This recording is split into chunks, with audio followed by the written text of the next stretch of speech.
തെരഞ്ഞെടുപ്പ് പ്രചരണം ആരംഭിക്കുന്നത് പാണക്കാട്ട് നിന്ന് അനുഗ്രഹം തേടിയാവണം എന്നത് തന്നെയാണ്. അതുകൊണ്ടാണ് അനുഗ്രഹം തേടി പാണക്കാട് എത്തിയത്.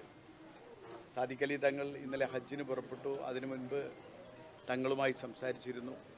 ഇവിടെ അബ്ബാസ് അലി തങ്ങളും അതുപോലെ തന്നെ മുനവർ അലി തങ്ങളും പി.കെ. കുഞ്ഞാലിക്കുട്ടി സാഹിബും സലാം സാഹിബും ഒക്കെ ഉണ്ടായിരുന്നു. ഒരു നല്ല ഒരു പടയൊരുക്കത്തിന് പുറപ്പെടുമ്പോൾ ഇവരുടെയൊക്കെ അനുഗ്രഹാശിസുകൾ ഉണ്ടാവുക എന്ന് പറയുന്നത് അത് വലിയ ശക്തിയാണ്, വലിയ കരുത്താണ്. മലപ്പുറത്ത് UDFൻ്റെ ഒരു വലിയ വിജയം, പ്രത്യേകിച്ചും 2026 പൊതു തെരഞ്ഞെടുപ്പിന് മുൻപുള്ള ഒരു സെമി ഫൈനൽ എന്ന രൂപത്തിൽ കാണുന്ന ഈ തെരഞ്ഞെടുപ്പിന് ഒരുങ്ങുമ്പോൾ ഈ പാണക്കാട്ട് നിന്ന് ലഭിക്കുന്ന ഊർജം, ഈ ഇതാണ് ഏറ്റവും വലിയ കരുത്തായി നമ്മൾ സ്വീകരിക്കുന്നത്.